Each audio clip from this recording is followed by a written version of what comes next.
Hey guys, what is up and welcome to a new Did You Know episode. This one is going to be featuring Bard, but let us not waste any more time and go right into his abilities.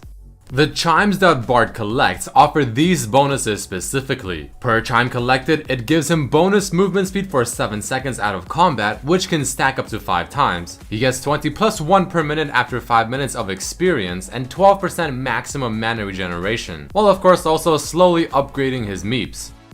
These chimes also tend to spawn closer to the area where Bard is currently at and will not spawn in bases nor the enemy jungle for the first 5 minutes.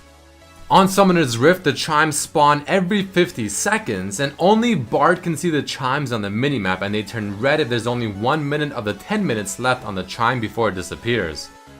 The missile speed of Bard's Q is 1500 when compared to something like Morgana's Q being only 1200. Spell Shield will block Bard's Q ability entirely while also blocking the Meep bonus magic damage portion of the auto attack but not the auto attack itself, and Bard's ultimate as well, as long as you are not the ally with Bard. You can windwall Bard's Q, and the cool thing is you can even windwall just the second part of Bard's Q after it hits the first target, thus preventing the stun, and Braum is also able to shield the Q. The Q from Bard will also work with champion-made terrain such as Anivia's W or Jarvan's ultimate.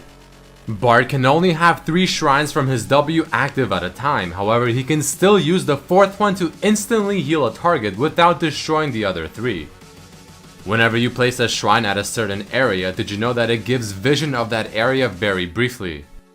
Leveling up his W while you already have shrines in place somewhere on the map will also upgrade those shrines as well. Though not offering any combat stats whatsoever, such as a damage buff, a heal, or something of the sort, Bard's Journey will still grant him an assist on kills. You are still targetable while mid-journey by abilities and you can still die, do not forget this. You also get full vision of any enemies that take your journey even when you have absolutely no vision, wards, or anything on them. Compared to the many things that you can use Bard's ultimate on, such as towers, you cannot use it on invulnerable towers, in this example the inhibitor towers, and you can also never use it on enemy inhibitors. Alright guys, let's go into some cool facts and lore about Bard. Did you know that Bard was designed by Rabbit Llama, an old school rioter that switched to the design team from the engineering team, and that Bard is his first champion but was created alongside Loping Cinder, the narrative writer, and Skizix, who was the concept artist.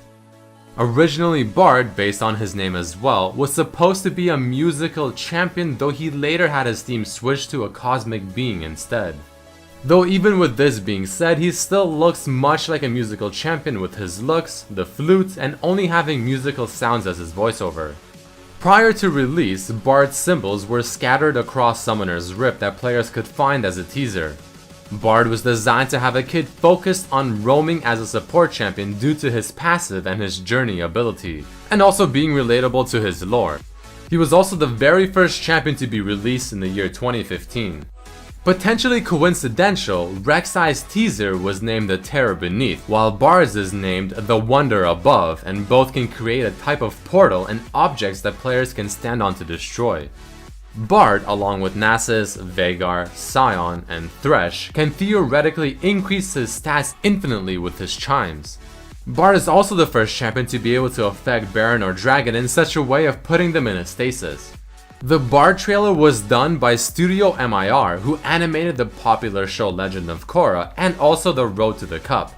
Let's talk about Bard's lore, as he is a very interesting and mysterious being. It briefly mentions how Bard travels through realms beyond the imagination of mortal beings, and when the unknowable structure of the universe is threatened, Bard steers all existence away from utter annihilation. The form we see Bard in is not his true form due to being a celestial being, but it is the only way he can interact with the physical world. When Bard dies on Summoner's Rift, you see the spirit from his makeshift body leave, and though he is not omnipotent, as a spirit he can be banished, powerful magics could potentially imprison him. His purpose is to protect history and the future by keeping balance within the world, only acting when larger dangers of cosmic significance threatens Runeterra, as he can easily travel between dimensions. He will rarely intervene to save a person unless it has something to do with the greater future, such as your descendants playing an important part in the future.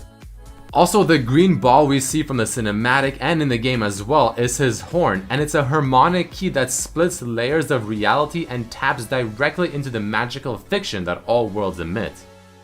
And finally, the way Bard speaks through various sounds we hear in the game only sounds that way because ordinary beings or beings not worthy cannot understand what Bard has to say due to it risking the future. They are simply just not meant to understand him. The cinematic of Bard displays him acting on what was just mentioned, how the Elder was tasked with bringing the orb up to the shrine on top of the mountain, but ended up failing in using its power, slicing a mountain in half, and thus Bard had to intervene to prevent further damage. From this, Bard took away the powerful artifact from the mortal's hands and saved the village with a child being brought out who is now actually the old storyteller from the Wanderer above. Some suspect the artifact is linked to Ao Shin, a powerful storm dragon whom Bard may or may not have prevented from being summoned. Also, Bard was witness to Xerath's ascension and dominance of Shurima, or Lyssandra's frozen watchers wreaking havoc, though he did not care to intervene as the events probably do not have a major negative impact on the future. And those little things following him are called meeps, which are attracted to Bard's energy though being separate entities and have traveled with Bard for a very long time.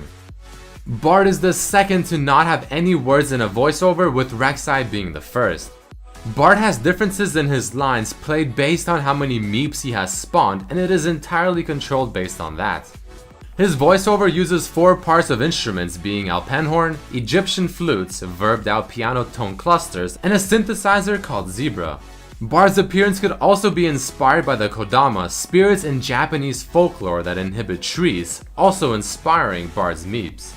An Elderwood Bard may have some inspiration come from the beast from Over the Garden. But that unfortunately is it for this episode of the Did You Know series featuring Bard. If you guys did enjoy it, please definitely throw in a like, it helps me quite a bit. Share it with your friends, subscribe if you haven't, and check out my other videos. But I truly want to thank each and every one of you for being here and watching. I really do appreciate it, and I hope to see you for the next video. Peace.